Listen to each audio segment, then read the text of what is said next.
Daily எனக்கு மணி routine இருந்துகிட்டே இருக்கணும் அப்படின்னா ஸ்வஸ்திக் மட்டும் போதுமா? இல்ல வேற ஏதாவது சிம்பிள்ஸ் இருக்கா சார்? பிரபஞ்சத்துக்கான இன்டர்பிரிட்டேஷன் இதில என்ன அப்படின்னா, உங்களுக்கு தேவை காசு, உங்களுக்கு ம். தேவை பணம். அந்த அளவ பிரபஞ்சம் எப்படி புரிஞ்சுக்கும் அப்படின்னா, ஒரு சில குறியீடுகள் மூலமா தான் புரிஞ்சுக்கும். இன்னைக்கு நம்ம வகைப்படுத்தி வச்சிருக்கோம் நெறைய பணத்த.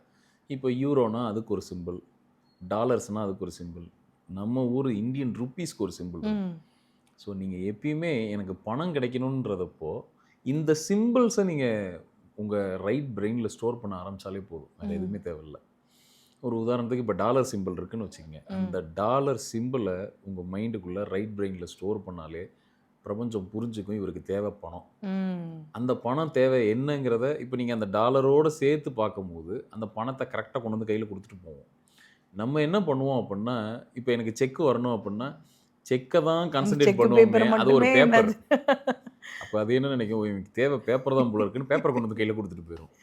ஸோ இதெல்லாம் என்ன அப்புட்ன்னா, சார் இது கர்மாவ அசச்சு குடுக்குமா அப்புட்ன்னா, எப்பயுமே நம்மளால முடியாதுன்னு ஒண்ணு கிடையவே கிடையாது. ஏன்னா, நம்ம பிறந்தது முதல் இறப்பு வரைக்கும் உள்ள ஒரு தெய்வத்தன்மை இருந்துகிட்டே இருக்கு. ம். நம்ம அத கவனிக்கிறது இல்ல. இங்கேயே நம்ம கேட்க ஆரம்பிச்சுட்டோம், இங்கேயே குடுக்க ஆரம்பிச்சுருச்சுன்னா, எல்லாருமே ஒரு பெரிய லெவல்ல ஒரு செல்வந்தரா வாழலாம்.